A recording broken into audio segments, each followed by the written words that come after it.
California. Chairman Issa for an opening. Thank you, Chairman, and thank you, Congressman Lynch, for giving me the opportunity to come after you. And I don't mean come after you personally, but have at it. Bring it on. No. We have two congressional colleagues here, and they both have business backgrounds. Congressman Marino, like you, I spent decades on the factory floor. One thing we understand in the private sector, and I think you're going to hear it in their testimony and in any Q&A, we understand in the private sector that you're probably absolutely right on some portion of what you just said. 2 million people, 10.5 million full or part-time contractors, all or part. We're not debating that. They all fall under this committee's jurisdiction.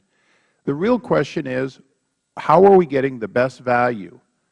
And the one thing I believe that this committee has seen in hearing after hearing after hearing, and we will continue to see until we make real fundamental changes, there's no cost accounting.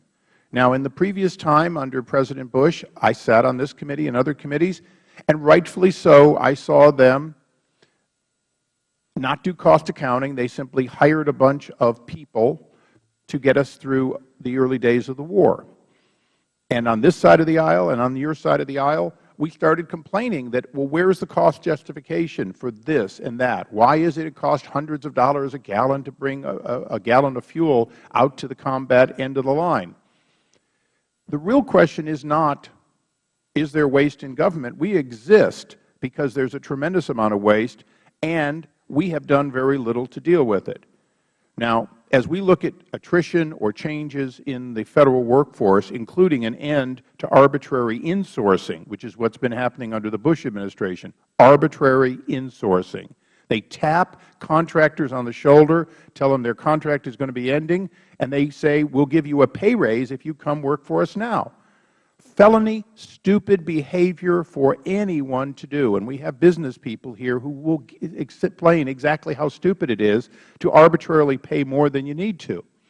What this committee needs to do, and Mr. Lynch, I want to be very much in partnership with you on this committee, we need to cost benefit both outsourced and insourced cost. We need to move this government toward making a genuine decision about what makes long-term and short-term sense, and to do the kind of analysis. Additionally, and Mr. Ross, Chairman Ross, I think did a very good job in his opening statement, we need to go to a system in which we justify the individual pay of individual members of the Federal workforce, dynamically understanding that some people in the Federal workforce are underpaid and their jobs go unfilled, and it is difficult.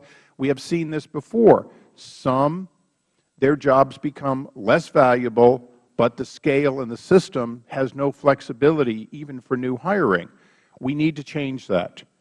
The private sector understands that supply and demand varies, that what you have to pay to hire a software programmer in 1999 in Silicon Valley is very different than 2001. It was a radical change between you hired people from anywhere and stole them from your competitors to, oh, there was an abundance. That abundance disappears, the price goes up. I look forward to this committee having an honest dialogue, not about what was wrong in outsourcing under the Bush administration or wrong necessarily in insourcing under this administration.